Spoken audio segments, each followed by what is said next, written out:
유지하시기를 원하십니다. 이제 다 같이 우리의 뜻과 정성을 모아 거룩하신 하나님을 예배합시다.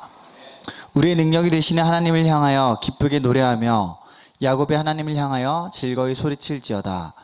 시를 읊으며 소고를 치고 아름다운 스금에 비파를 아우를지어다. 하나님이 영이시니 예배하는 자가 영과 진리로 예배할지니라. 아멘.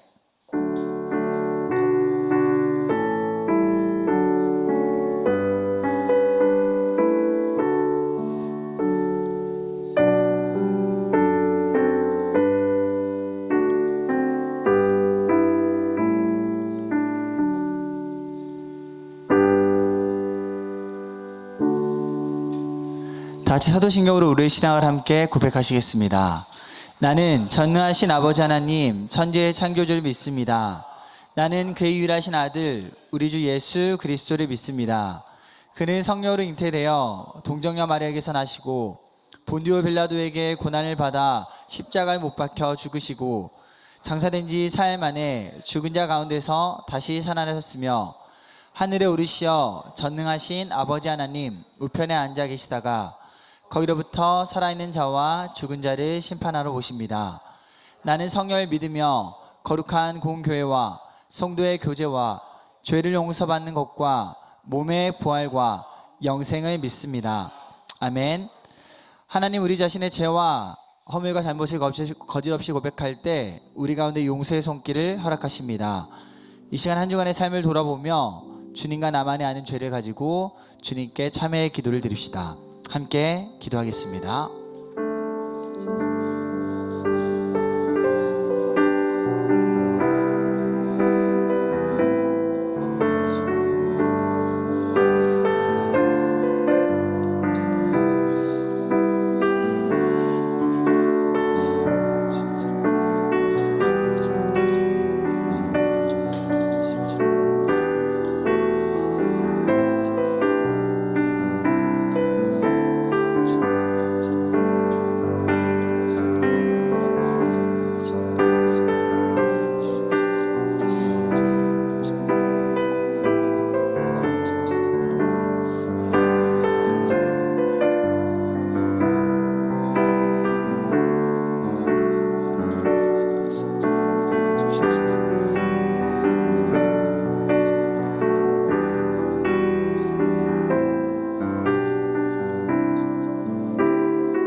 하나님이여, 주의 인자를 따라 내게 은혜를 베푸시며 죄의 많은 긍휼을 따라 내 죄악을 지워주소서.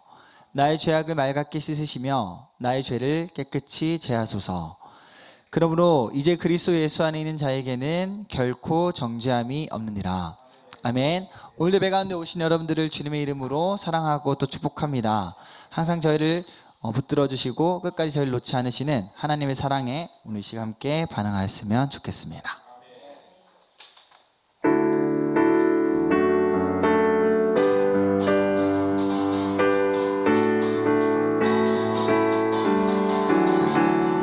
예수 사랑하심을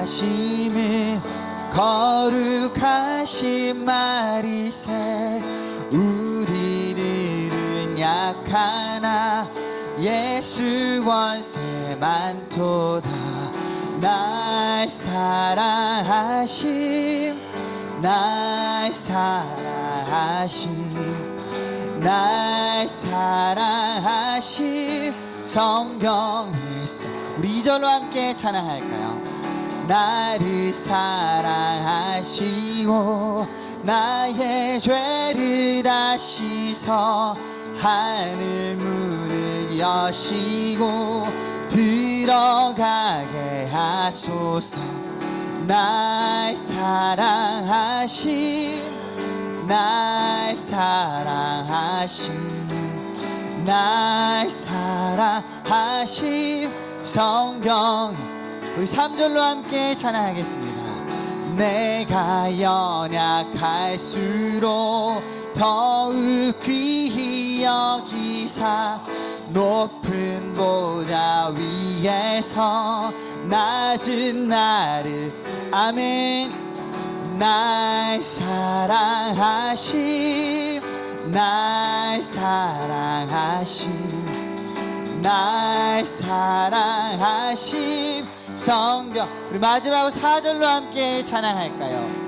세상 사는 동안에 나와 함께 하시고 세상 떠나가는 날 천국 가게 하소서. 날 사랑하심, 날 사랑하심, 날 사랑하심. 성경이 날 사랑하심, 날 사랑하심, 날 사랑하심, 날 사랑하심. 성경, 우리 한 번 더 날 사랑하심, 날 사랑하심, 날 사랑하심, 날 사랑하심. 성경, 우리 마지막으로 날 사랑하심, 날 사랑하심, 날 사랑하심, 날 사랑하심. 성경에 써있네. 아멘.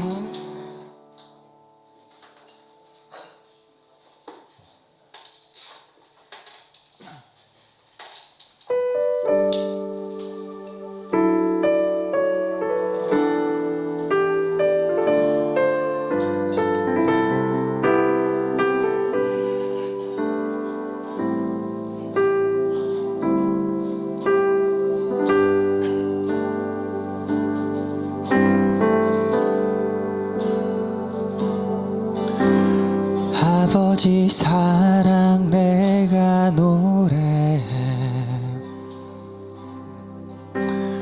아버지 은혜 내가 노래해. 그 사랑 변함없으신 거짓 없으신 성실하신 그 사랑. 상한 갈 때 꺾지 않으시는 꺼져가는 등불 끄지 않는 그 사랑. 변함없으신 거짓 없으신 성실하신 그 사랑. 사랑, 그 사랑. 날 위해 죽으신, 날 위해 다시 사신 예수 그리스도. 다시 오시 그 사랑. 죽음도 생명도 천사도 하늘의 어떤 권세도 끊을 수 없는 영원한 그 사랑 예수.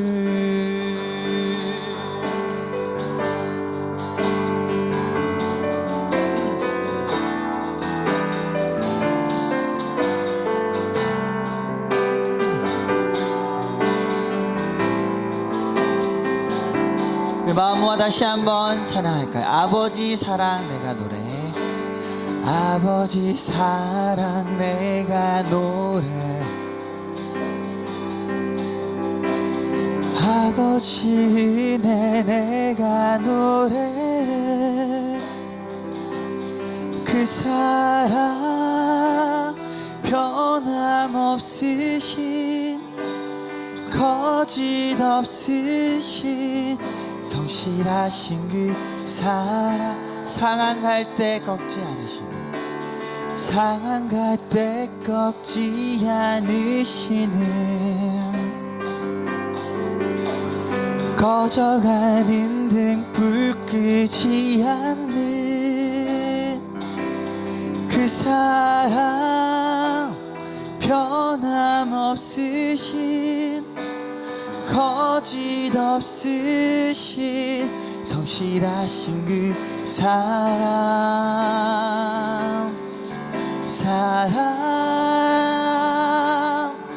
그 사랑 날 위해 죽으신 날 위해 다시 사신 예수 그리스도 다시 오시 그 사랑 죽음도 생명도 천사도 하늘의 어떤 권세도 끊을 수 없는 영원한 그 사랑 그 사랑 날 위해 그 사랑 날 위해 죽으신 날 위해 다시 사신 예수 그리스도 다시 오시 그 사랑 죽음도 생명도 천사도 하늘의 어떤 권세도 끊을 수 없는 영원한 우리 마지막으로 한 번 더 고백할까요? 그 사랑 날 위해 그 사랑 날 위해 죽으신 날 위해 다시 사신 예수 그리스도 다시 오시 그 사랑 죽음도 생명도 천사도 하늘의 어떤 권세도 끊을 수 없는 영원한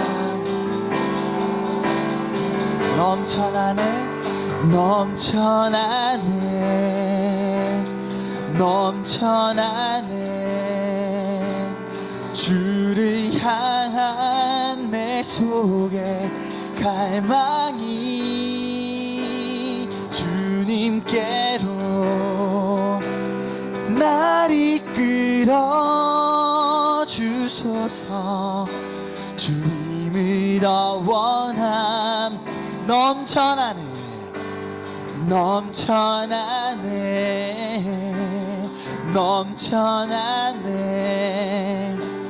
주를 향한 내 속에 갈망이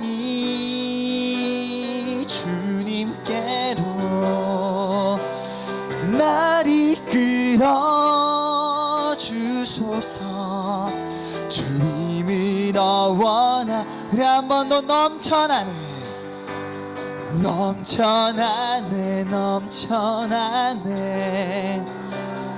넘쳐나네 주를 향한 내 속에 갈망이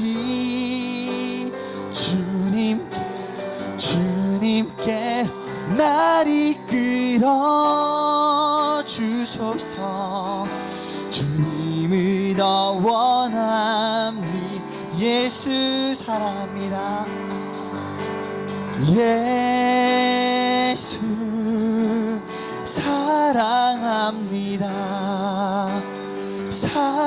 사랑합니다 온 마음 다하여 오직 주님 한 분만 간절히 더 원합니다 예수 사랑합니다 예수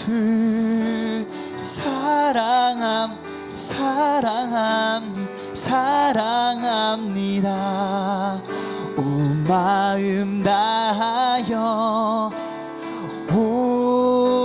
오직 주님 한 분만 간절히 더 우리 마음 모아 다시 한번 예수 사랑합니다 예수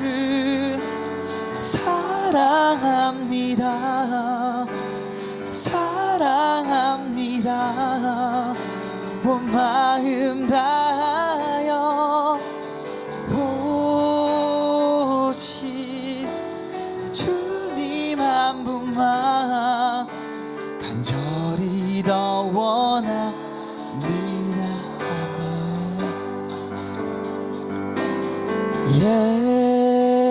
예수 사랑합니다. 사랑합니다. 온 마음 다하여 오직 주님 한 분만 간절히 더 원합니다. 예수 사랑합니다. 예수 사랑합니다. 사랑합니다. 아멘. 오직 주님 한 분만 간절히 우리 마음 다해 한 번 더 마지막으로 예수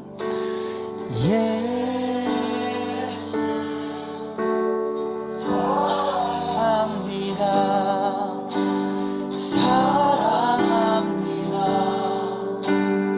마음 다하여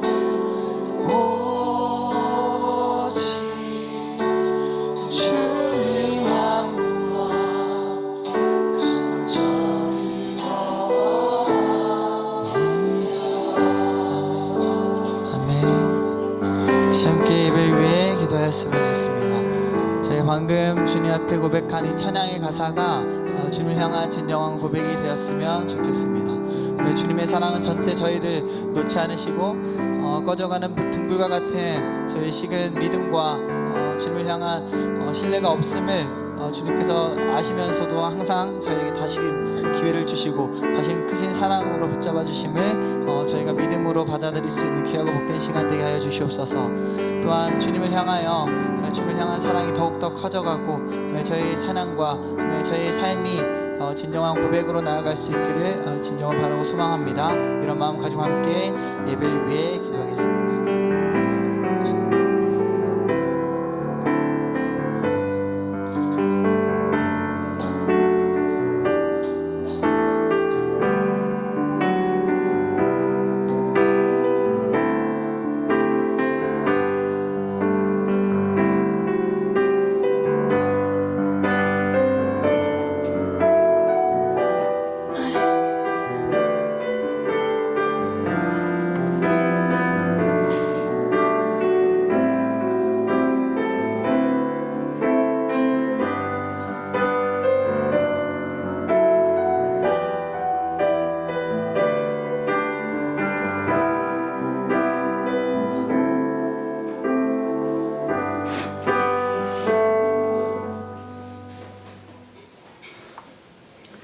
우리를 사랑하여 독생자 예수를 십자가에 못 박으시기까지 만국회선을 사랑하신 하나님 아버지 감사합니다.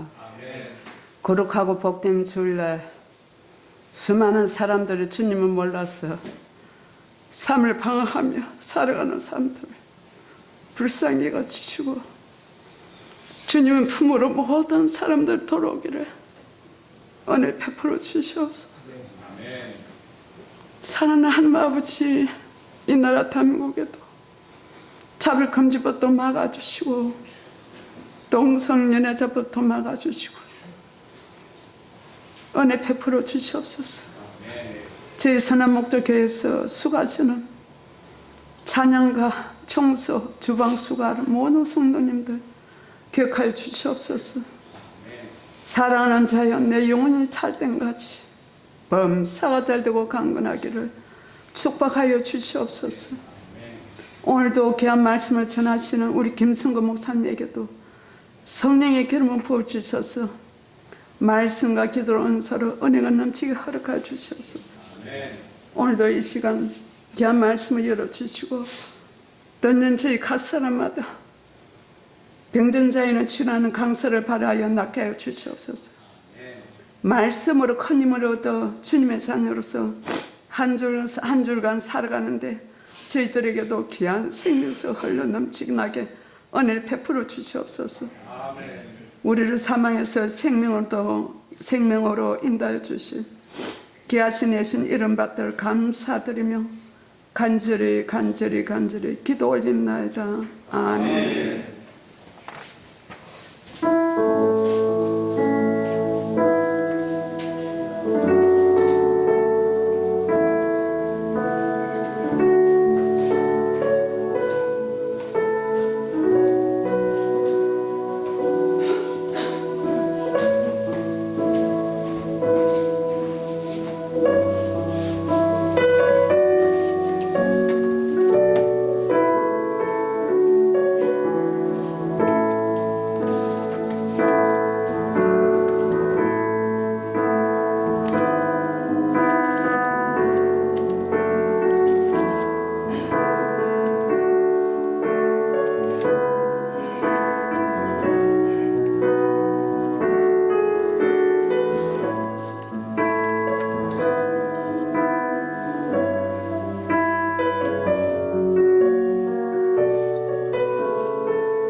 하나님께서 우리에게 주시는 말씀은 출애굽기 20장 1절에서 7절까지 말씀입니다.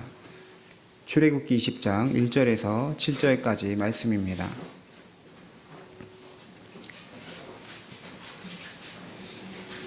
출애굽기 20장 1절에서 7절 교독하겠습니다.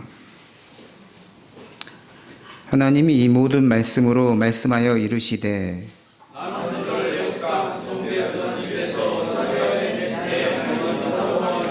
너는 나 외에는 다른 신들을 내게 두지 말라.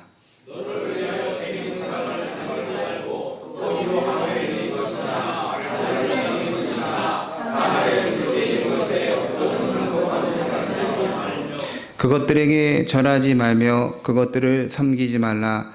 나 내 하나님 여호와는 질투하는 하나님인즉 나를 미워하는 자의 죄를 갚되 아버지로부터 아들에게로 3, 4대까지 이르게 하거니와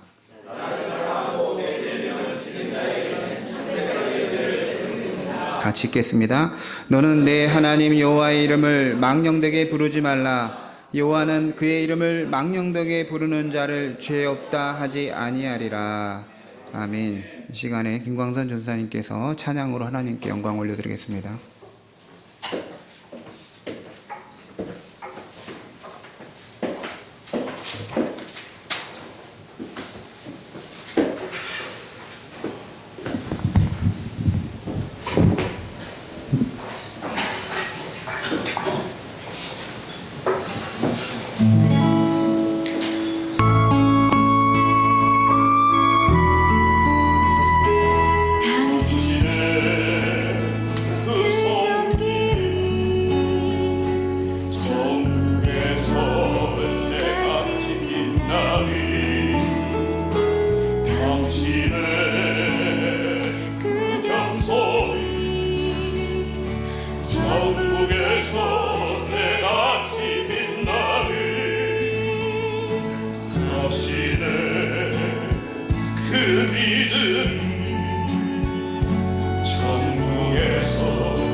천국에서 해같이 빛나는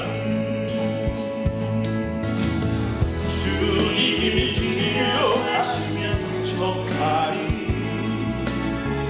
예수님 사랑으로 가득한 모습 절사고 험로한 아름다운 그 모습 천국에서 해같이 빛나리.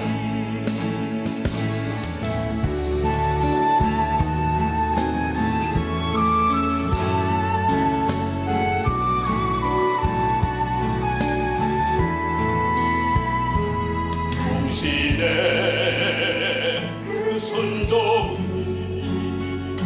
천국에서 해같이 빛나리. 당신의 그 사랑이 천국에서 해같이 빛나리. 당신의 백성이 천국에서 해같이 빛나리. 당신의 그 헌신이 천국에서 해같이 빛나리. 주님이 기억하시면 속하리. 예수는 사랑으로 가득 찬 모습, 천사도 헌모하는 아름다운 그 모습, 천국에서 해같이 빛나리. 천사도 헌모하는 아름다운 그 모습, 천국에서 해같이 빛나리.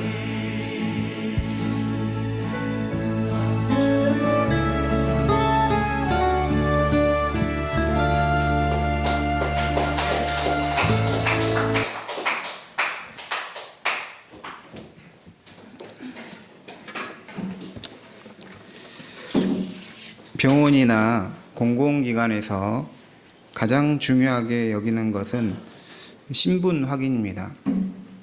개인정보 보호를 받기 때문에 개인에 대한 정보를 마음대로 접근하거나 열람할 수 없습니다.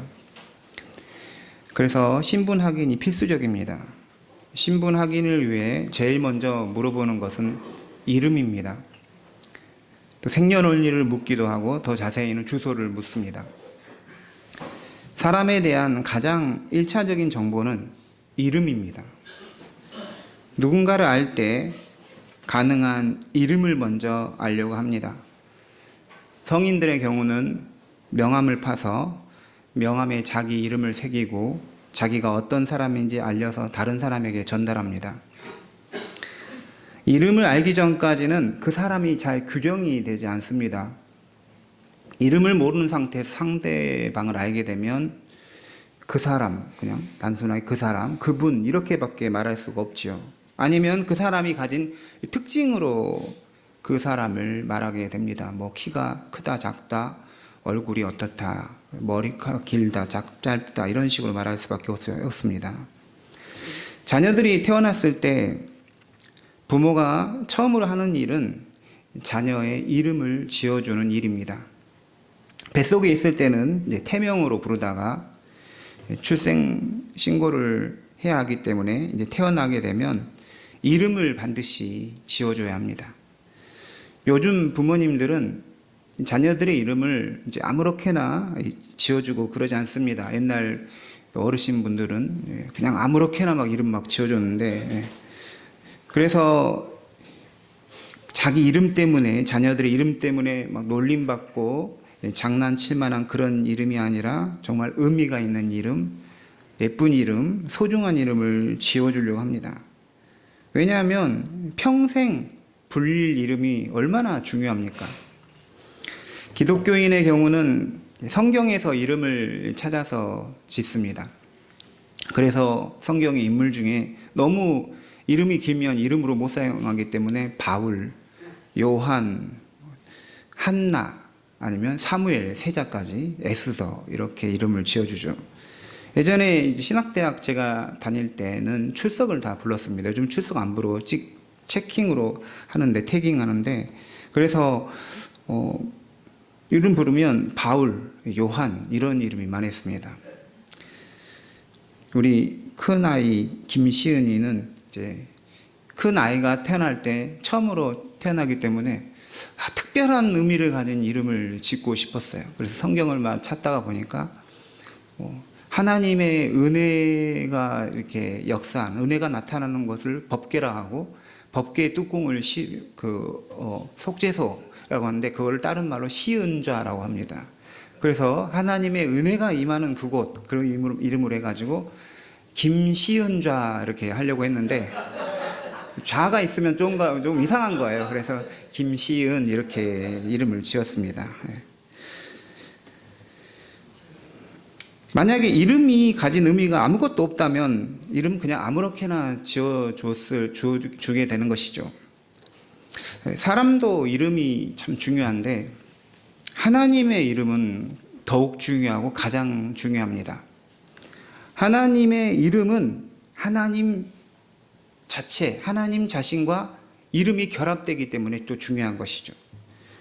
하나님의 이름을 아는 것은 하나님 그분을 아는 것이 됩니다. 왜냐하면 하나님은 자기 이름으로 자신을 드러내시고 계시하시기 때문이죠. 자기 이름으로 다른 신과 구별되시고 자기 이름으로 다른 피조물과 구별이 되시는 것이죠. 하나님이 호렙산 떨기나무에서 모세에게 나타나셨을 때 모세는 하나님께 이름을 물었습니다. 그때 하나님은 스스로 있는 자라고 말씀하셨고 바로 이어서 여호와라고 말씀하셨습니다.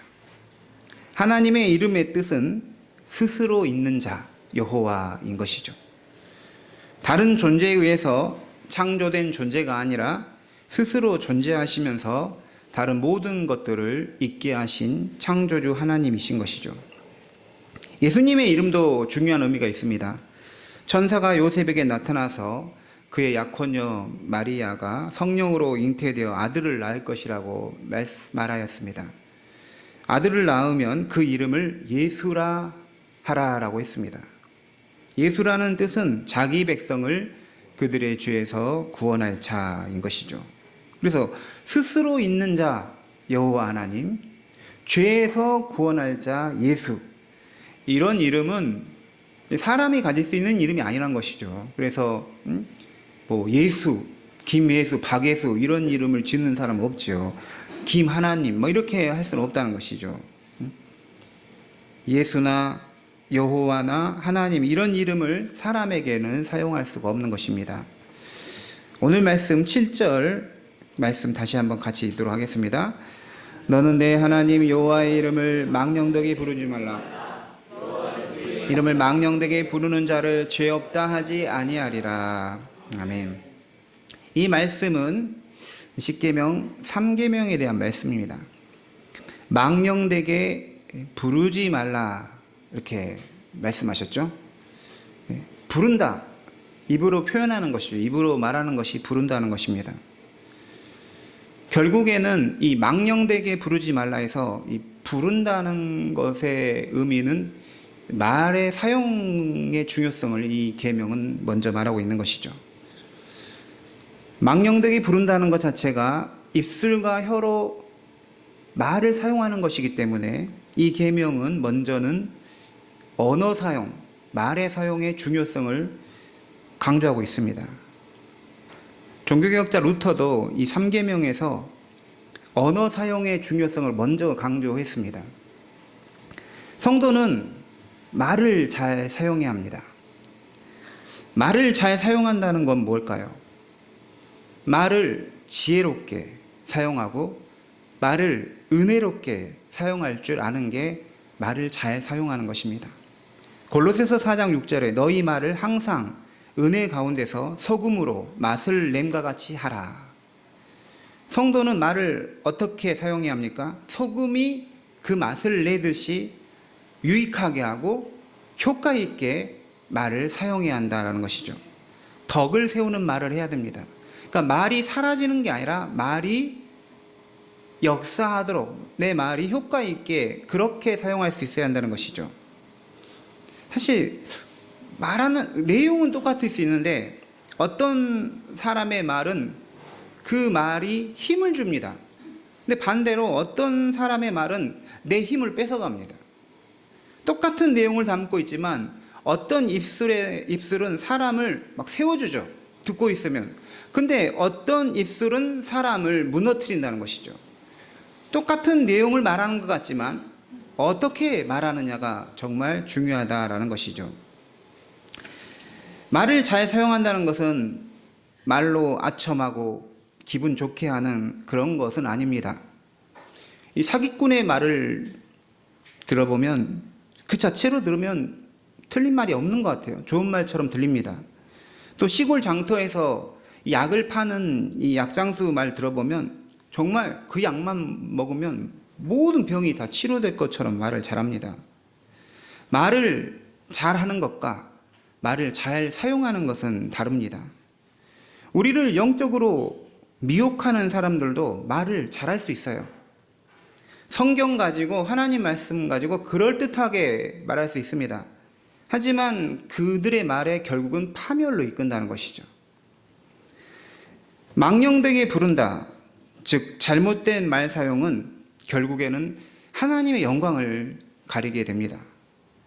성도가 어떻게 말을 할 때 그 말을 잘 사용하게 되고 경우에 합당한 말이 되는 것일까요? 우리는 이 답을 예수님에게서 찾을 수가 있습니다. 예수님은 말이란 마음에서 나온다는 사실을 우리에게 강조해 주셨습니다. 마태복음 15장 18절에 입에서 나오는 것들은 마음에서 나오나니. 마음에서, 사실 말이라는 거는 겉에서 있는 거지만 결국은 속에서, 마음에서부터 말이 나온다는 것입니다. 그래서 마음에도 없는 말을 하는 사람을 위선자라고 부르죠. 말에 위선이 없고 가식이 없으려면 마음하고 언어하고 똑같아야 돼요, 사람이. 근데 마음하고 언어가 달라지면 가식 있고 위선이 된다는 것이죠. 마음과 말이 일치하지 않을 때는 말에 힘이 없어지고 그 말에는 진정성이 사라지게 됩니다. 사람들이, 다른 사람들과 우리가 교제할 때, 알고 지낼 때 손절해야 될 때가 오죠. 저 사람하고 더 이상 내가 같이 교제할 수 없다, 이런 느낌이 언제 들죠? 그 사람의 말에 진정성이 정말 없다는 것을 느낄 때인 것입니다. 입을 벌리면 참말 같은데 나중에 보면 다 거짓말이고, 말을 하면 상대방을 은근히 깔아내리고, 어떻게 해서든지 안 좋은 것만 들춰내려고 하고, 칭찬이나 격려하는 것은 굉장히 인색하고, 이런 사람과는 사실 계속 교제하기가 어려워집니다. 말을 잘 사용하는 것은 결국에는 예수님께서 팔복에서 말한 대로 마음이 청결해져야 합니다. 마음이 깨끗해지면 입술도 깨끗해지게 되는 것입니다. 마음이 더러운데 어떻게 입술에서 좋은 말이 나오겠습니까? 모든 문제의 원인은 마음에 있다는 것이죠. 마음이 새롭게 되지 않으면 입술을 정말 아무리 조심하려고 하고 아무리 잘 사용하려고 해도 결국은 나중에 들통이 나는 거예요. 그래서 처음에는 괜찮은 사람인 것처럼 행동할 수 있는데, 그래서 저도 기사 생활하면서 처음에 신학대학원 가서 기사 생활할 때 너무너무 훌륭한 분들이더라고요. 다 신대원생, 신입생들이. 그래서 한국교회 희망이 있다 생각을 했는데 6개월 정도 같이 살면 희망이 아닐 수 있구나. 왜냐하면 이게 감추는 게 한계가 있는 거예요, 사람이. 그러니까 마음에서부터 나와야지만이 결국은 바른 말을 사용할 수 있다는 것입니다. 그래서 말 조심해야지의 핵심은 말 조심이 아니라 마음 조심에 있는 것입니다. 심령이 새롭게 되지 않으면 아무리 겉으로 보이는 것을 위해 노력해도 결국은 제자리로 돌아가게 되는 것이죠. 하나님은 베들레헴에서 정말 묵묵히 조용히 양을 치는 목동 다윗을 지켜보고 계셨습니다. 그리고 그 목동 다윗을 결국에는 이스라엘의 왕으로 삼아 주셨습니다. 왜 하나님은 다윗을 지켜보고 계셨던 것일까요?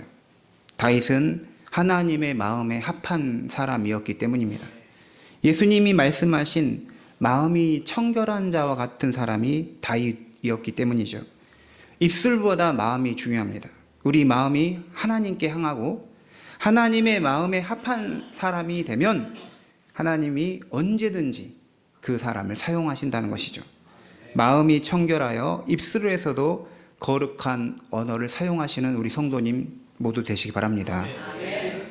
제3계명은 너의 하나님 여호와 이름을 망령되게 부르지 말라라고 명령하셨습니다. 이 3계명 자체는 부정적인 것이죠. 그러니까 여호와 이름을 망령되게 부르는 것을 하지 말라, 부정명령이십니다. 그런데 이 명령에는 이 긍정적인 명령도 이 명령에 포함이 되어 있는 것이죠. 그래서 여호와 이름을 존귀하고 거룩하게 사용해야 한다라는 것이 이 안에 담겨 있는 것이죠. 먼저 이 계명은 그 안에 분명하게 보이는 부정적인 부분을 집중할 수 있어야 합니다. 성도는 하나님의 이름을 망령되게 사용해서는 안 된다라는 것이죠. 그리스도인이 하나님의 이름을 망령되게 부르는 경우는 어떤 경우가 있겠습니까? 하나님의 이름을 너무 가볍게, 경박하게, 경외심 없이 말하는 경우입니다. 하나님께 마땅히 돌아갈 그 경외심 없이 하나님의 이름을 헛되게, 망령되게 사용하는 것을 말하는 것이죠. 과거에 왕이 통치하던 시대에는 이 왕에 대한 호칭이 각별했습니다. 탁월하신 패와 이렇게밖에 번역을 못하는데 외국의 경우는 굉장히 멋진 표현으로 왕에 대한 호칭을 했던 것이죠. 저희 나라에서도 예전에는 대통령을 대통령 각하라고 호칭을 사용했습니다. 각하라는 것은 가장 높은 지위에 있는 사람을 가리켜서 높이 부르는 존칭인 것이죠. 신명기 28장 58절 보면 너의 하나님 여호와라 하는 영화롭고 두려운 이름을 경외하지 아니하면, 경외해야 한다는 것이죠. 영화롭고 두려운 이름을 경외하며 그 언어를, 이름을 사용해야 한다라는 것이죠. 영어를 사용하는 나라에서는 하나님의 이름과 예수님의 이름이 불명예스럽게 사용되기도 합니다. 화가 나거나 정말 놀래거나 이럴 때 또 욕처럼 하나님의 이름들이 사용되는 것이죠. 영어를 사용하는 나라는 굉장히 오랫동안 기독교 문화권에 속해 있었습니다. 그래서 교회가 사용하는 그 용어들이 세상 속으로 들어가면서 일부 표현은 본래의 신앙적인 의미가 약해지고 감탄사나 욕설처럼 사용이 된 것이죠. 정말 안타까운 것은 가장 거룩하신 하나님의 이름이 사람이 다른 사람에게 욕할 때 사용하는 언어가 되어버렸다는 것이죠. 오 마이 갓, 이런 것들이 지저스 크라이스트가 그냥 욕이 되어버렸다는 것이죠. 이런 표현은 하나님과 예수님에 대한 이름이지만 욕이 되어버린다는 건 굉장히 마음 아픈 일인 것입니다. 한국 언어에는 그렇게 깊숙이 들어오지 않았지만 우리 언어에도 교인들 중에 있는 경우가 있습니다. 놀랄 때, 당황스러울 때 아이고 주여 이렇게 하는 것이죠. 아이고 주여 할 때 그 말은 주님을 찾는 말이 아니에요.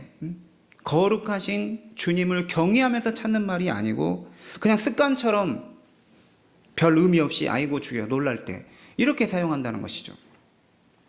그런데 그냥 놀랐을 때 아이고 주여 하라고 주님께서 그 이름을 우리에게 주신 것은 아니다는 것이죠. 이런 것도 3계명을 어기는 것이 될 수 있기 때문에 정말 주의해야 한다는 것입니다.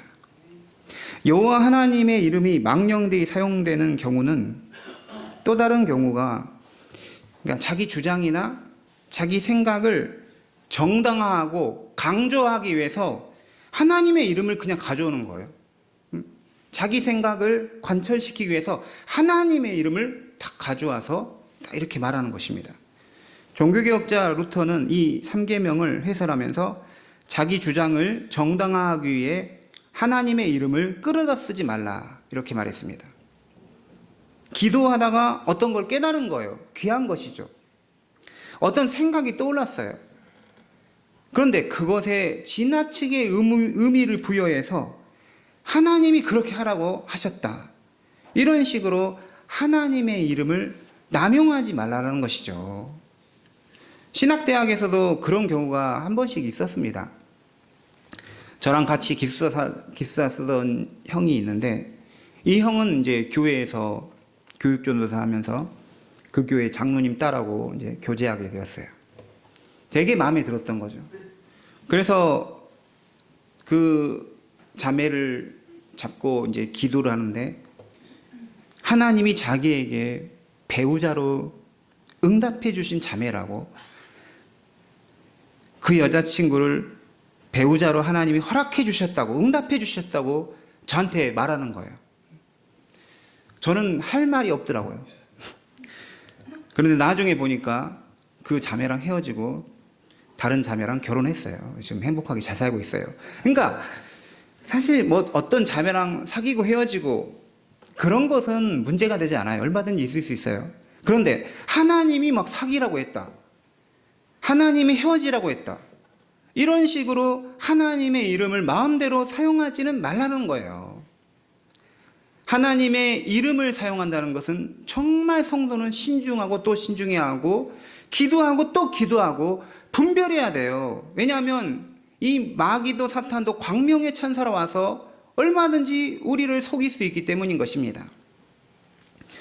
하나님이 뭔가를 이루게 하시고 성취하게 하시고 도움을 주시고 역사하시는 것을 우리 성도는 당연히 우리 입술로 고백해야 합니다.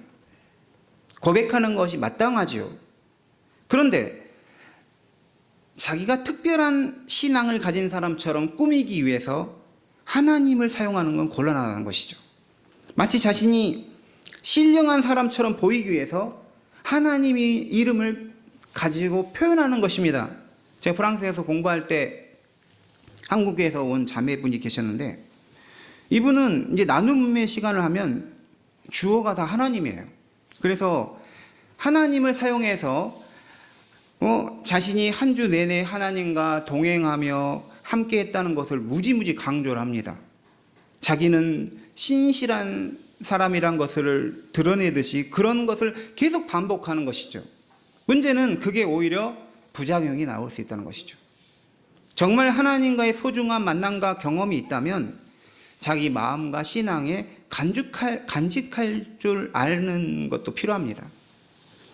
자기 말에 어떤 권위를 실으려고 자기 말과 뜻대로 행해지기를 원해서 하나님이 이렇게 하셨다라고 해서는 안 되는 것이죠. 하나님이 자기한테 응답해 주셨는데 목사님한테도 응답해 주실 것이다 라는 말도 저는 들었습니다. 그런데 아무리 기다려도 그분 말대로 나에게 하나님이 응답을 해 주시지 않았습니다. 목사인 제가 하나님이 나한테 이렇게 말씀하셨고 그 권위로 성도에게 말하면 성도님들은 굉장히 부담스럽게 되는 것이죠. 그냥 목회자가 자기가 기도하면서 이런 생각이 들었다, 자기 견해 성경에 보면 이런 것이 있다라고 말하면 되는데 왜 하나님의 이름을 가지고 자기 말에 권위를 실으려 하냐라는 것이죠. 그게 폭력이 될 수 있는 거죠. 어떤 경우는 하나님이 나에게 당신을 아까 말한 것처럼 배우자로 주기로 응답해 주셨다고 다른 이성에게 말을 하는 거죠. 그런데 알아야 할 것은 그게 정말 하나님이 하신 거라면 그 배우자가 될 거라고 하는 사람에게도 동일하게 하나님이 응답을 해 주셔야 한다는 것이죠. 그런데 아무것도 없다면 그냥 자기가 좋아하는 마음을 하나님의 이름으로 표현한 것뿐이다라는 것이죠. 사도행전 10장을 보면 고넬료와 베드로가 서로 만나는 장면이 나옵니다. 하나님이 고넬료와 베드로에게 각각 나타나셔서 그 역사를 이루신다는 것입니다. 먼저 고넬료에게 나타나셔서 욥바에 머무는 베드로에게 사람을 보내라고 하시죠. 사람이 보내주는 과정 중에 베드로는 사실 이방인에게 복음이 선포되고 성령을 받게 되는 그런 역사는 이루어질 수 없다라는 그런 생각을 가졌습니다. 그 생각을 바꾸시기 위해서 기도하는 베드로에게 하나님께서 환상을 보여주신데 하늘에서 내려온 보자기 환상인 거죠. 이 보자기 안에는 동물들이 있었습니다. 하나님이 그것을 베드로에게 먹으라고 했죠. 더러운 것을 먹을 수 없다고 했어요. 그때 하나님께서 거룩한 것을 속되다 하지 말고 먹으라고 했습니다. 이것을 3번 반복하죠. 그리고 나서 베드로는 이 의미가 무엇인지를 고민할 때, 생각할 때 고넬료가 보낸 사람이 이제 베드로의 집에 도착하게 됩니다. 베드로는 고넬료가 보낸 사람들과 같이 이제 고넬료의 집으로 가게 되고 거기에서 복음을 전하게 됩니다. 베드로가 전한 하나님 말씀을 들을 때 고넬료의 집 모든 사람에게 성령이 임하게 되었습니다. 이 놀라운 역사는 고넬료에게도 하나님이 응답하셨고 베드로에게도 응답해 주시면서 이 일을 이루신다는 사실을 우리에게 보여주고 있는 것이죠. 우리는 어떤 권위 있는 자가 나에게 하나님의 이름으로 뭔가를 해야 한다고 말할 때 그 문제에 대한 대처를 아주 간단하게 할 수 있습니다. 그 문제 잡고 기도하면 되는 것입니다. 기도하면 또 내 마음을 바꿔주거나 아니면 아무런 것이 없다면 그로써 이미 그 문제를 해결할 수가 있다는 것이죠. 한국 사회는 정치적인 갈등이 굉장히 심합니다. 진보와 보수, 우파와 좌파, 정치적 갈등이 사회적 갈등이 되기도 합니다. 그렇다면 그리스도인과 교회는 세상 정치와 어떤 관계를 맺어야 할까요? 가장 기본적인 견해는 인간의 나라는 하나님 나라와 같을 수 없다는 거예요. 지상의 나라는 하나님의 나라가 아닌 거예요. 지상에는 유토피아가 세워질 수가 없습니다. 그래서 요한계시록 21장 22절을 보면 거룩한 성 새 예루살렘이 하나님께로부터 하늘에서 내려온다 이렇게 기록하고 있죠. 주님께서 재림하시면 주님 안에서 믿음으로 죽은 자들이 주님과 함께 내려와서 세워지는 것이 완전한 하나님의 나라인 것이죠. 지상의 그 어떤 나라도 하나님 나라와 완전하게 같을 수 없기 때문에 성도는 지상의 것에 완전한 마음을 두면 안 되는 거예요. 거리두기를 해야 됩니다. 우리는 지상의 나라에서 하나님의 통치가 점진적으로 이루어지기를 기도하며 세상에 참여해야 되지만 여기서 완전한 내가 뭔가 좋아하는 어떤 지도자가 됐다고 해서 완전한 하나님 나라가 될 수가 없다는 것이죠. 그리고 자신의 정치적 신념을 정당화하기 위해서 하나님의 이름을 오용하는 것도 주의해야 합니다. 자신이 지지하는 정당이나 정치인은 단순하게 자기가 선호하고 자신의 이념에 더 맞는 것이지 교회와 기독교는 특정 정당만 지지해야 한다는 식이 되어서는 안 된다는 것이죠.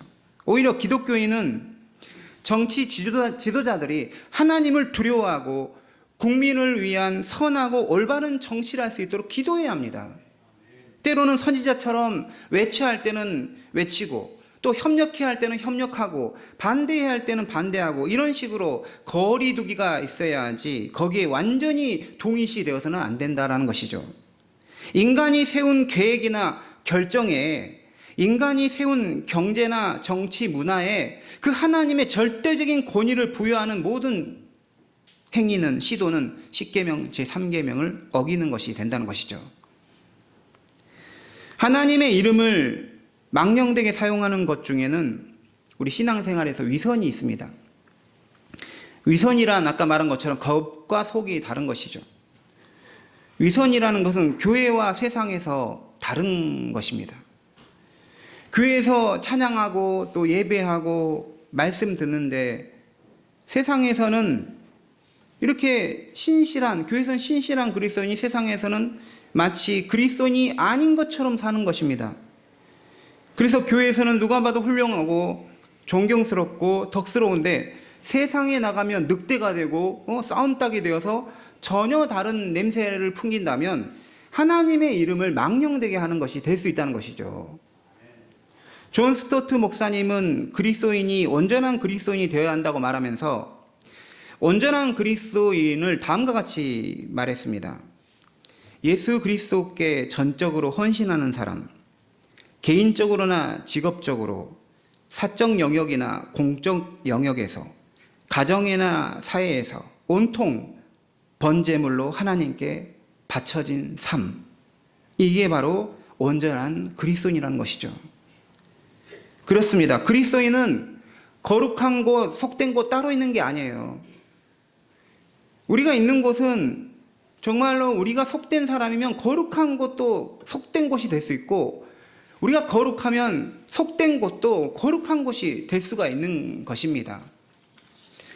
우리가 행동을 바르게 할 때는 고쳐야 할 점을 고치는 것으로서 행동을 바르게 할 수 있죠. 하지만 더욱 중요한 것은 처음부터 그냥 바른 행동을 하면 고쳐야 할 것들이 자연스럽게 없어지게 되는 것입니다.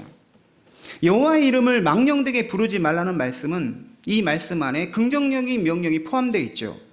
여호와의 이름을 그 이름에 합당하게, 존귀하게, 거룩하게 불려져야 한다라는 것입니다.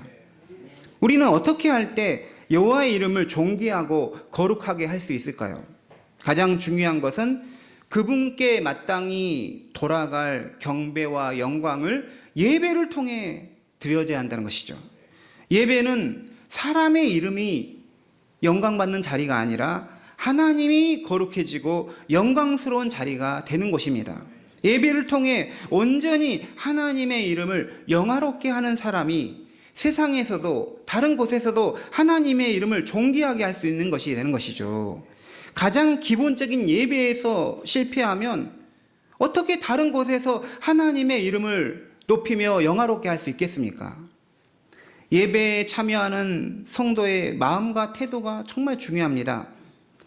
예배는 성도가 은혜와 복을 받는 축복의 자리인 것은 맞습니다. 100번 강조할 수 있어요. 하지만 그것은 결과입니다. 근본은 내 마음이 오직 하나님께만 향하고 내 마음이 성결해지고 내 영혼이 주님으로 채워지는 그런 주님을 향한 영혼의 사모함이 있어야 한다는 것이죠. 우리는 예배의 시간을 소중히 여기고 예배의 시작과 끝까지 하나님만을 생각하며 높이며 거룩하게 하려는 마음으로 예배에 임해야 한다는 것입니다. 찬송할 때는 같이 한 마음과 입술로 하나님을 찬양하며 영화롭게 하고, 기도할 때도 하나님께 집중하며 우리의 기도를 하나님께 담아드리고, 봉헌할 때도 주님이 받으시기 합당한 그런 마음으로, 또 모든 예배의 전체가 주님이 주관하시고 임재하시고 함께 하시는 그런 예배가 되는 마음으로 예배에 임해야 한다는 것이죠. 그런 마음으로 예배에 오고 실제로 그런 마음으로 예배를 하게 되면 하나님의 이름이 거룩하게 높여지게 되고, 하나님께서 그럼으로써 한량없는 은혜와 복으로 우리 성도님들을 채워주신다는 것이죠. 예배를 소중하게 여기고 예배에서부터 하나님을 거룩하게 하고 영광스럽게 하는 역사가 우리 성도님 가운데 있기를 바랍니다. 7절 자세히 보면 너는 내 하나님 여호와의 이름을 망령되게 부르지 말라 이렇게 말씀하시고, 여호와는 그의 이름을 망령되게 부르는 자를 죄 없다 하지 아니하리라 이렇게 첨가된 말씀하십니다.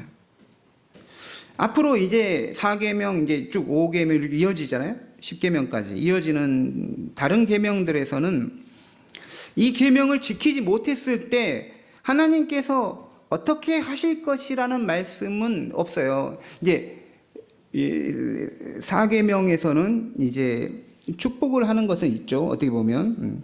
그런데 이거를 어겼을 때 강하게 책임을 물을 것이라고 하는 것은 이 3계명에서 이제 있는 것입니다.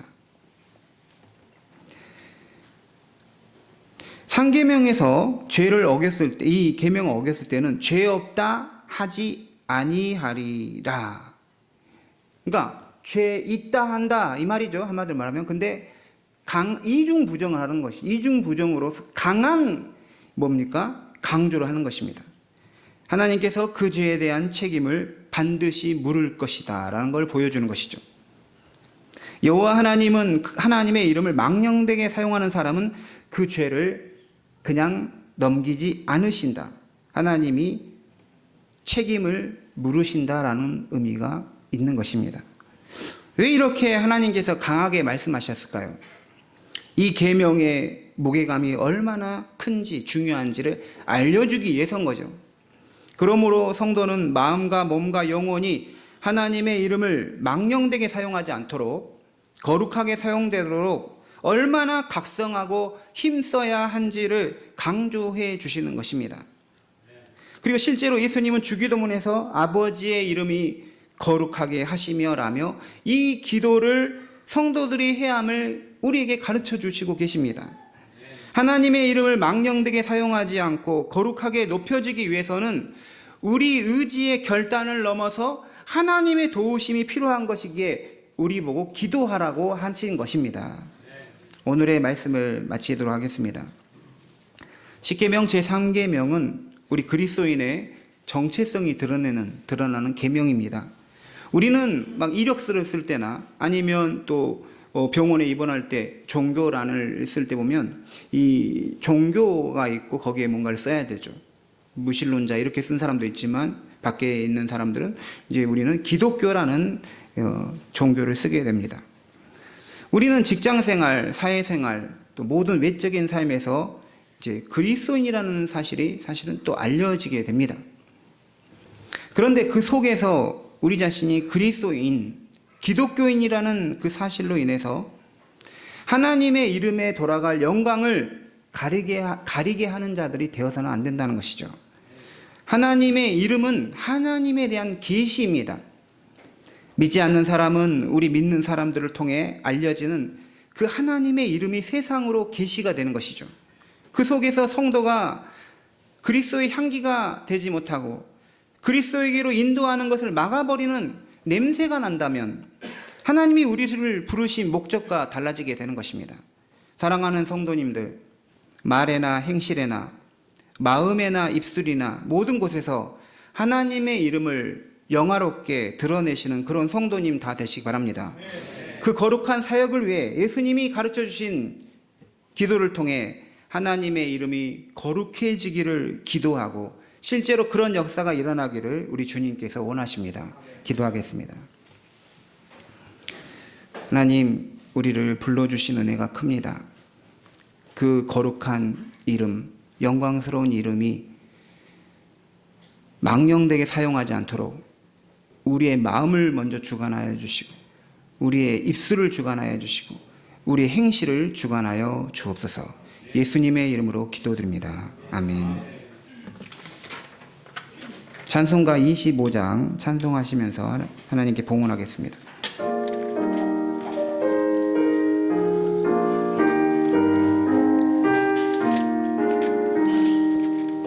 멸류관 벗어서 주 앞에 드리세. 저 천사 기쁜 노래가 온 땅에 퍼지네. 내 혼악 깨어서 주 찬송하여라. 온 백성 죄를 속하신 만왕의 왕일세. 멸류관 벗어서 주 앞에 드리세. 그 손과 몸의 상처가 영광 중 빛나네. 하늘의 전사도 그 영광 보고서 고난의 신비 알고자 늘은 모하도다. 멸류관 벗어서 주 앞에 드리세. 온 세상 전쟁 그치고 참 평화 오겠네. 주 보좌 앞에서 온 백성 엎드려 그 한량없는 영광을 늘 찬송합니다. 아멘. 하나님께서 우리를 지으신 목적은 우리의 입술로 우리의 삶으로 주님을 찬양하는 데 있다는 것을 우리가 새겨봅니다. 주님, 우리가 예배하며 찬송하며 주님을 높이는 이 복된 은혜의 자리를 귀하게 여기게 하시고 주님을 높임으로써 우리 안에는 기쁨과 평강이 넘쳐나게 하옵소서. 모든 것이 주님께로 왔습니다. 그러므로 주님께 감사하며 우리의 형편이 어떠하든 그 속에서 하나님이 주신 복을 우리가 인식하고 아는 우리 성도님 되게 하여 주옵소서.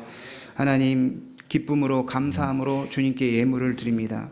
우리 예물을 주님께서 흠양하여 주시고 받아주시고 또 이 예물이 주의 나라를 위한 그 귀한 사역이 될 수 있도록 은혜 내려 주시옵소서. 교회를 교회로서 세워가게 하여 주옵소서. 하나님, 이 귀한 예물 드리는 손길들을 다 기억하시고 우리 성도님들의 건강과 가정과 삶의 터전 다 지켜주시고 또 자녀들에게는 학업하는 것에 있어서 또 인간관계, 친구들과의 관계에 있어서 하나님께서도 함께하여 주시고 그들의 삶을 선하게 인도하여 주옵소서. 하나님, 우리 선한목자교회 모든 성도들이 그리스도 안에서 한 몸이 되어 한 지체가 되어서 서로 하나님 그리스도를 머리로 하여 통치를 받아 그리스도에게 자라나는 장성한 분량에 이르게 하여 주옵소서. 감사드리며 예수님의 이름으로 봉헌의 기도를 드립니다. 아멘.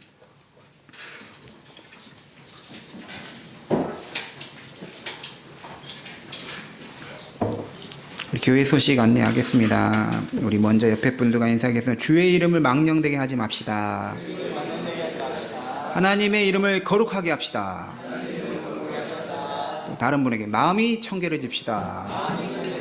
감사합니다. 우리 세례 교육자 이현수 학생이 오늘 이제 배가 아파서 교회 출석을 못했습니다. 기도해 주시기 바랍니다.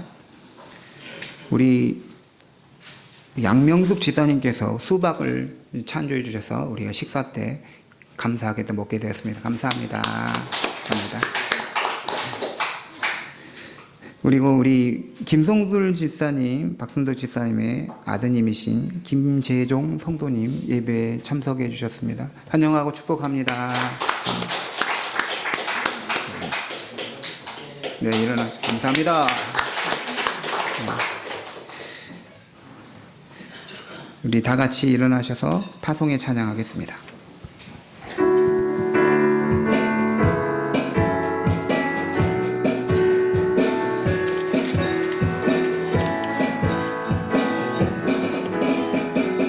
저 높은 하늘 위로 밝은 태양 떠오르듯이 난 주저앉지 않으리.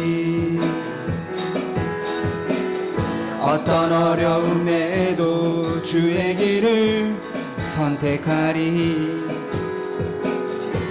빛 가운데로 걸으리. 주님을 크게 보는 믿음 가지고 세상에 나타내리라. 놀라운 주의 사랑을. 주의 꿈을 안고 일어나리라. 선한 능력으로 일어나리라. 이 땅의 부흥과 회복은 바로 나로부터 시작되리. 주의 꿈을 안고 일어나리라. 선한 능력으로 일어나리라. 이 땅의 부흥과 회복은 바로 나로부터 시작되리. 주의 꿈을 안고 일어나리라. 선한 능력으로 일어나리라.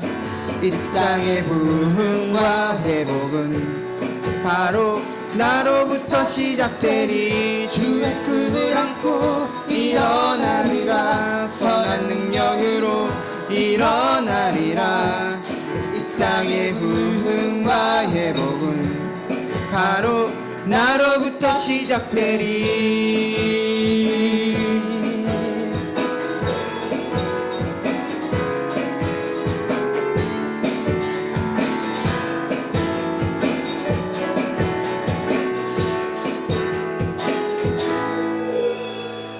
우리 주 예수 그리스도의 은혜와 하나님 아버지의 크신 사랑과 성령의 교통하심이 마음이 청결하여 우리의 입술에서 하나님을 영화롭게 하며 우리의 행실에서 삶 속에서 하나님을 거룩하게 하기를 원하는, 하나님의 이름을 거룩하게 하기를 원하는 모든 주의 자녀들 위해 지금부터 영원토록 함께 하시길 축원하옵나이다. 아멘.